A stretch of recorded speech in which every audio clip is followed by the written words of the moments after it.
Wannan kuma irin 'yan daba ne suka zo suka latsa ni kuma sun fi ƙarfi na suna da yawa. To lokacin da suka yi ina kan mota a zaune suka keto da yawa. Suna zuwa suka kalle ni. To kai mu ma ga mu nuna mana daban mana ana. Ban kalle su ba, ban saurare su ba, ban musu komai ba. Ban ce musu uffan ba. Ɗaya daga cikin sai sa hannu ya kwaɗa min mari. Ina kallon sa kuma ban motsa ba kuma ban sosa ba kuma ban ce komai ba.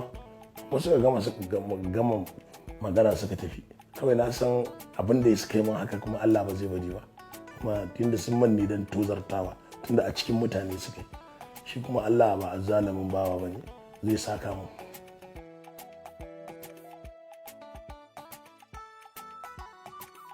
Sunana Tijjani Abdullahi wanda kuka sani da Tijjani Asase ko in ce Damusa ko in ce Sangami ko in ce Ogagoji ko in ce Adahama cikin shirin fim ɗin gidan Badamasi. Idan kuma ma ka kira ni ka ce kana bara a cikin a duniya shi ma zan amsa ko kuma ka ce inda rabbana zan ce ma ba wahala. Ni Tijjani mutumin Kano ne, an haife ni a cikin birnin Kano a wata unguwa mai suna Ɗandago kuma na tashi ne a nan Ɗandago kuma nan ne makarantar na yi makarantar firamare ta Gwale firamare kuma na yi secondary Gwale. Daga nan ban ci gaba da karatu ba na shiga harkar fim. Akalla a kasar zan kai shekara 25 da farawa. Da na shiga harkar fim ne sanadiyar mai gida na Ado mai gidan Dabino lokacin da suka zo suka bude ofis a sabon titi na Mandawari kuma a lokacin shi yake da kamfanin gidan Dabino International. To ni ne kamar yaransa na farko. Ma'amala da silar ma'amala da shi shine ya kai ni cikin natsin cikina a masana'antar fim. Shine rikicin duniya na ɗan azan babace da yan gurasa.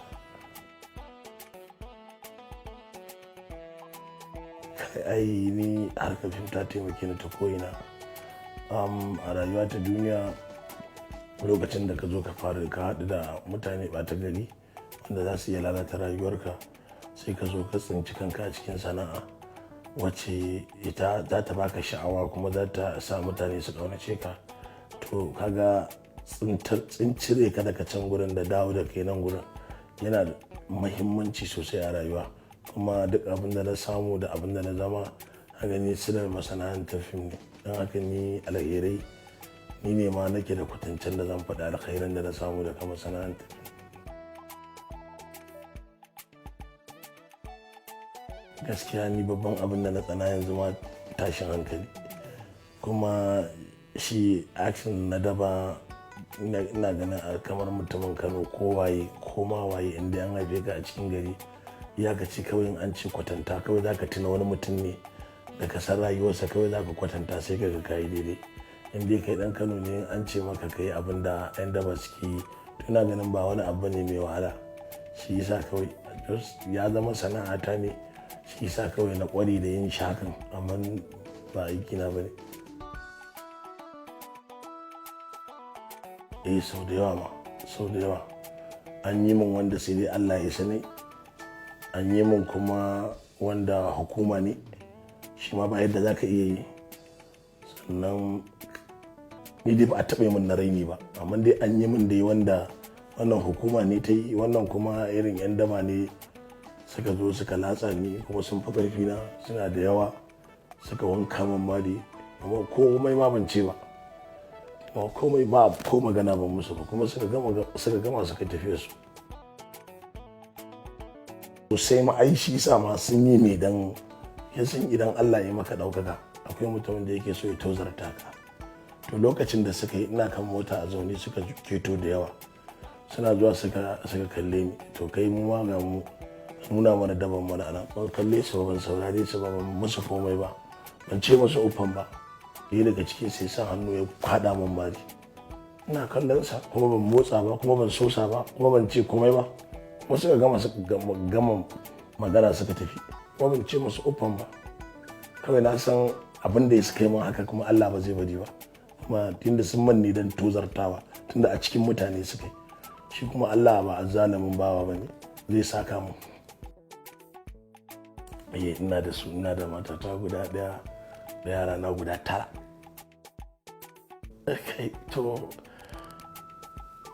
ina da yawancin yara na mata ne, kuma ina jin daɗin yadda nake zaune da su. Ita kuma shi ƙara auren ban ce ba nan so ba, amma yadda za ka kawo macen da za ta zo ta control ɗin gidan a zauna lafiya shi nake jin tsoro, amma Allah ya zaɓa mun da abin da ya fara alheri. Da yake matata ta farko ta rasu ne, kuma na rabu da wata. Ita dai wannan da yanzu shekara mu 8 da ita. Abin da ya faranta min rai a kuka ne ranar da rana ya ban mota, saboda ba a taɓa min kyautar irin wannan ba, amma kyautar da sai da na zuba da hawaye. Da ya karɓi makullin ya ce ungo wannan taka ce. Ni ba a taɓa min kyauta irin wannan ba. Ina ganin ana yi wa mutane kyauta.